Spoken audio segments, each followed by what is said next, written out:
የአሜሪካ መንግስት በተቀመጠበት ሲጃራ ለኩሰው የሚያንቧልሉ ደፋር መሪ ነበሩ። ልክ እንደ ኢራኑ መሪ አያቱላህ አሊ ካሜኒና እንደ ኢራቁ ሳዳም ሁሴን ሁሉ ይህም ሰው ለየትኛውም ሀገር መሪ አይንበረከኩም። የአረቡ ዓለም ዘብ ጠባቂ የ42 ዓመቱ የሊቢያው ፕሬዝዳንት ኮሎኔል መሐመድ ጋዳፊ ምንም እንኳን ሊቢያንና የሊቢያን ህዝብ በዓለም ኃያልነት ከፍ ያደረጉ ደፋርና ዘብናና መሪ ቢሆኑም መጨረሻቸው ግን አሜሪካ እጅ ላይ አድርጎታል። ከተደበቁበት ቱቦ ውስጥ እንደ ውሻ ተጎትተው አናታቸውን በጥይት ተበርቁሰው ነው የተገደሉት። እጃቸው የጎረሱና የበሉት የሊቢያ ህዝብም አሜሪካ በነገረችው የተሳሳተ ፕሮፓጋንዳ ተሸውዶ የሚሞትላቸውን መሪ በድንጋይና በዱላ ወግረው በአደባባይ አዋርደው ገደሉት። እዚች የአሜሪካ ሥራ ምንኛ ክፉ ነው! ስንቱን አስጨርሳ ዛሬም ኢራንን ተረኛ አድርጋለች። ኮሎኔል መሐመድ ጋዳፊ የሊቢያ ፕሬዝዳንት ከሆኑ በኋላ ሊቢያን የተሻለ የኑሮ ደረጃ እንዲኖራትና ኃያል እንድትሆን አድርገውም ነበር። በአፍሪካ በነዳጅ ምርቷም 4ኛ ደረጃን ትይዛለች። የነዳጅ ሀብቷን ያየችው አሜሪካ ሊቢያንና ጋዳፊን ለመማረክና በራሳቸው ቁጥጥር ስር ለማድረግ ሴራቸውን መጠንሰስ ጀመሩ። ጋዳፊን የተባበሩት መንግስታት ድርጅት ስብሰባ ላይ ጠርተው እንደ ሌሎች ሀገራት መሪዎች ሁሉ የቡድን 8 ሀገራቶች የወሰኑትን ውሳኔ ሳያቅማማ እየተቀበለ እንዲተገብር ነገሩት። የጸደቀውን ሕግም የያዘውን ደብተር ሰጡት።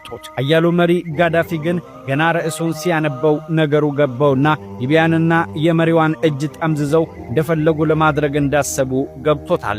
ከፊት ለፊታቸው ቁጭ ብሎ የዓለም መንግስታት በተሰበሰቡበት ሁሉ መሃል አዳራሽ ውስጥ ሲጃራውን ለኩሶ ማጨስ ጀመረ። ድፍረቱ ያስደነገጣቸው መሪዎች ተገረመውበት ማንም የተናገረው አልነበረም። ይባስ ብሎ የተሰጠውን የሕግ አንቀጽ የያዘውን ደብተር በመሪዎቹ ፊት ቀዳዶ ወረወረው። 15 ደቂቃ ብቻ የተፈቀደለትን የተባበሩት መንግስታት ድርጅት የንግግር ቆይታ ማንም ማያስቆመኝም ብሎ ለ1 ሰዓት ከ45 ደቂቃ ያክል የአውሮፓ መንግስታትን ሲሰድብና ሲዘልፍ ሰዓቱን ፈጀው። ይሄኔ አንጀታቸው እርር ድብን ያለው የአሜሪካ መንግስት ባራክ ኦባማና የፈረንሳዩ መንግስት ይህንን እብድ ሰውዬና ያችን ኃያል ነኝ የምትለውን ሀገር ድምጥማጧን ማጥፋት አለብን ብለው ወሰኑ። ኦፕሬሽኑንም ጀመሩ።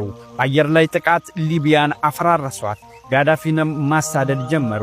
አሜሪካ ቀድሞውንም ተከናበት የነበረውን የፕሮፓጋንዳ ሥራ ተጠቀማ የሊቢያ ህዝብ ጋዳፊ ዲሞክራሲ የማይገባው አምባገነን መሪ ነው፣ ለእናንተ አይጠቅምም፣ ቀጥቅጣችሁ ጉደሉት ብለው ህዝቡን አስቀድመው አሳምነውት ነበር። በስተመጨረሻም መሐመድ ጋዳፊን ተደብቆበት ከነበረው የውሃ ቱቦ ውስጥ ጎትተው አወጡት። እጁን ዘርግቶ እየለመናቸው አናቱን በጥይት በርቁሰው ገደሉት። ህዝቡ እንዲወግረው መሃል አደባባይ ላይ ሬሳውን ዘረሩት። አላፊ አግዳሚውን የሊቢያ ህዝብ በድንጋይና በዱላ ቀጥቅጦ ቀፈቀፈው።